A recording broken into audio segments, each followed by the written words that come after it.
Good evening all. एक और consolation meeting जो आज होनी थी bank unions, IBA, ministry of finance officials और चीफ लेबर कमिश्नर ने जो ऑर्गेनाइज़ करवाई थी कंसलेशन मीटिंग, वो हुई और फिर से कुछ रिजल्ट निकल कर नहीं आया। जैसा कि यूनियंस की डिमांड थी कि कुछ ऑफिशियल कंफर्मेशन हमें मिलेगा गवर्नमेंट की तरफ से कि जो प्राइवेटाइजेशन बिल है वो इस सेशन में नहीं आएगा, तभी हम स्ट्राइक्स को डिफ़र करेंगे, वरना हम लोग जो स्ट्राइक्स प्रपोज्ड हैं उनके साथ जाएंगे। तो आज भी कंसलेशन मीटिंग थी और आज फिर सब वही बातें हुई, लेकिन क्या क्या कहा गया है मिनिस्ट्री ऑफ फाइनेंस के ऑफिशियल्स की तरफ से, वो सारी बातें आज मैं आपसे इस वीडियो में डिस्कस करूंगा। साथ ही साथ दोस्तों, जो स्टेटमेंट थी फाइनेंस मिनिस्टर की कि अभी जो भी कैबिनेट कमेटी है उसने बैंक प्राइवेटाइजेशन पर कोई भी फैसला नहीं लिया है अभी तक, वो नेम्स को डिसाइड नहीं कर पाए हैं। तो बेसिकली इससे हम लोग क्या मतलब निकाल सकते हैं दोस्तों, तो बने रहिएगा इस वीडियो में। अंत तक मेरे साथ नमस्कार, स्वागत है आप सभी का मेरे यूट्यूब चैनल पर। आप देख रहे हैं द बैंकर वाइन्स। उम्मीद करता हूँ कि आप सभी लोग अच्छे होंगे।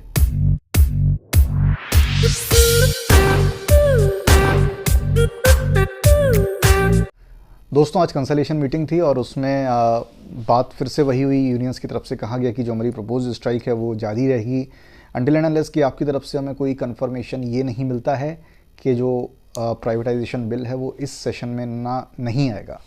हालांकि जो फाइनेंस मिनिस्ट्री के ऑफिशियल्स थे उनकी तरफ से ये कहा गया था कि ज़रूरी नहीं है कि बिल अभी आए, हो सकता है बिल आए या हो सकता है बिल ना आए, क्योंकि उसको अभी तक टेबल्ड नहीं किया गया है। भले ही उस लिस्ट में बिल का नाम था, लेकिन उसको अभी तक टेबल्ड नहीं किया गया है और आगे कब टेबल्ड होगा ये कहना बड़ा ही मुश्किल है। इसीलिए आप लोग अपनी स्ट्राइक को वापस ले लीजिए। लेकिन ये एक तरीके से यूएफबीओ के सामने एक ऑफिशियल कंफर्मेशन नहीं थी। उनको ये था कि आप हमें पूरा तरीके से कंफर्म करके दो कि जो प्राइवेटाइजेशन बिल है वो नहीं आएगा। हालांकि ऐसा नहीं हुआ और जो बैंक यूनियंस हैं उन्होंने कहा कि हम अपनी स्ट्राइक है उसको कंटिन्यू रखेंगे। और अब व्हाट्सएप पर और हर जगह सोशल मीडिया पर ये मैसेजेस सर्कुलेट हो चुके हैं कि जो स्ट्राइक है 16 और 17 की वो कंटिन्यू रहेगी एज़ पर प्रपोज्ड प्लान, जो कि पहले यूएफबीओ द्वारा किया गया था इस बिल के इस सेशन के शुरू होने से पहले। देखिए दोस्तों, इंडेफिनिट स्ट्राइक के लिए भी कॉल किया है यूएफबीओ ने, और ये ऐसा पहली बार हुआ है कि इंडेफिनिट स्ट्राइक की बात चली है बैंक यूनियंस द्वारा। कहा गया है कि अगर प्राइवेटाइजेशन बिल आ जाता है 2 दिन की स्ट्राइक होने के बाद भी अगर गवर्नमेंट प्राइवेटाइजेशन बिल लाती है तो यूएफबीओ जो है वो आगे चलकर इंडेफिनिट स्ट्राइक्स करने को भी तैयार है।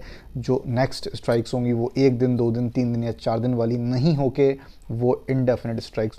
तो देखना ही है कि आगे चलकर क्या होता है दोस्तों। अभी 2 दिन की स्ट्राइक है और काफ़ी सारे बैंक्स के मैनेजमेंट की तरफ से एक काफ़ी सारे सर्कुलर और नोटिस जारी किए गए थे जिसमें लिखा हुआ था कि एम्प्लॉयज़ से अपील थी एक तरीके से कि वो लोग पार्टिसिपेट ना करें, कस्टमर का जो कन्वीनियंस है उसको ध्यान में रखते हुए स्ट्राइक्स में पार्टिसिपेट ना करें जो भी यूनियंस ऑर्गेनाइज कर रहे हैं। तो बेसिकली ये सब एक मैनेजमेंट की जो अथॉरिटी होती है उसको ये बेसिकली करना पड़ता है। हर स्ट्राइक से पहले अपील करनी पड़ती है अपने एम्प्लॉयज़ से। तो 2 दिन इनकन्वीनियंस रहेगा बैंक कस्टमर्स को। साथ ही साथ नोटिस में ये भी लिखा हुआ है कि ऑनलाइन चैनल का ज़्यादा से ज़्यादा यूज़ करें कस्टमर्स, ताकि उनको कोई भी बैंकिंग सुविधा उठाने में दिक्कत ना हो। अब दोस्तों बात कर लेते हैं कि जो फाइनेंस मिनिस्टर ने कहा था कि कैबिनेट कमेटी द्वारा अभी तक कोई भी डिसीजन नहीं लिया गया है बैंक प्राइवेटाइजेशन को लेकर। ऐसे 2 कौन से नाम हैं जो अभी भी फाइनलाइज किए जाएंगे बैंक प्राइवेटाइजेशन के लिए, अभी कंफर्म नहीं है, क्योंकि डिसइन्वेस्टमेंट को लेकर कई सारी चुनौतियां बनी हुई हैं और उन सभी चीज़ों को लेकर अभी तक कुछ भी डिसाइड नहीं हो पाया कि कौन सा बैंक प्राइवेटाइज होगा। देखिए दोस्तों, 2 नाम थे, इंडियन ओवरसीज़ बैंक और सेंट्रल बैंक ऑफ इंडिया, और एक बहुत ही ज़्यादा पैनिक क्रिएट किया गया था कि सेंट्रल बैंक का प्राइवेटाइजेशन इस बार हो जाएगा, इंडियन ओवरसीज़ बैंक का प्राइवेटाइजेशन इस बार हो जाएगा। हालांकि जो स्टेटमेंट इशू हुई है फाइनेंस मिनिस्ट्री की तरफ से, इससे एक चीज़ कन्फर्म है कि अभी भी वो 2 नाम कौन से हैं जो प्राइवेटाइज्ड होने हैं ये फिक्स नहीं है। देखिए, ये 2 नाम निकल कर आए थे नीति आयोग की तरफ से, और वो भी सोर्सेज के थ्रू इन्फॉर्मेशन थी, कोई ऑफिशियल इन्फॉर्मेशन नहीं थी, जो कि रिकमेंड करी गई थी कैबिनेट कमेटी को। और कैबिनेट कमेटी को ये 2 नाम ही नहीं, इसके अलावा और भी कई सारे नाम सुझाए गए थे। तो दोस्तों, ऐसा नहीं है कि जो छोटी बैंक्स हैं सिर्फ यही प्राइवेटाइज्ड के घेरे में आएंगी। हो सकता है कोई बड़ी बैंक अगर हो और कैबिनेट कमेटी जब ये छांटने बैठेगी कि उनको कौन सी बैंक को उठा के प्राइवेटाइज्ड करना है, तो वो ये नहीं देखेंगे कि ये मर्ज्ड है तो इसको नहीं करेंगे, ये नॉन मर्ज्ड है तो हम इसको करेंगे। ऐसा बिल्कुल भी नहीं है।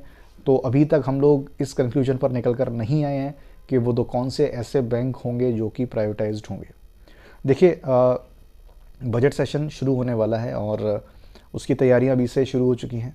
फाइनेंस मिनिस्टर ने कमेटी बुला ली है और बजट में क्या क्या चीज़ें इंक्लूड होंगी, इन सभी चीज़ों पर विस्तार से चर्चा होगी। लेकिन उसके अलावा जो अभी तक रिपोर्ट आई है वो ये है कि जो प्राइवेटाइजेशन है इसको और भी आगे बढ़ाया जा सकता है।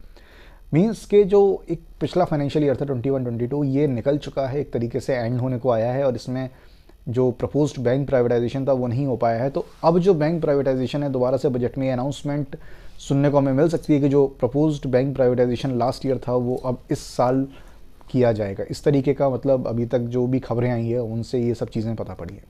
तो दोस्तों होगा देखना कि किस तरीके से जो प्राइवेटाइजेशन बिल है अभी तक नहीं आया। आज 15 तारीख हो गई है, तो एक हफ्ते का लगभग अब बजट सेशन बचा हुआ है, सॉरी एक हफ्ते का ये विंटर सेशन बचा हुआ है पार्लियामेंट का। तो देखना ये है कि अब इस एक हफ्ते में प्राइवेटाइजेशन बिल आएगा या फिर जो अगला बजट सेशन होगा उसी में कुछ ना कुछ प्राइवेटाइजेशन की बातें होंगी। दोस्तों आज के वीडियो में इतना ही। फर्दर अपडेट्स के लिए आप लोग जुड़े रहिएगा मेरे साथ। अगर आप चैनल पर नए हैं तो चैनल को सब्सक्राइब करना मत भूलिएगा, बेल आइकन को प्रेस करिएगा और वीडियो को लाइक ज़रूर करिएगा। मिलता हूँ आपसे अपने अगले वीडियो में। ध्यान रखिएगा। Thank you so much for watching my video.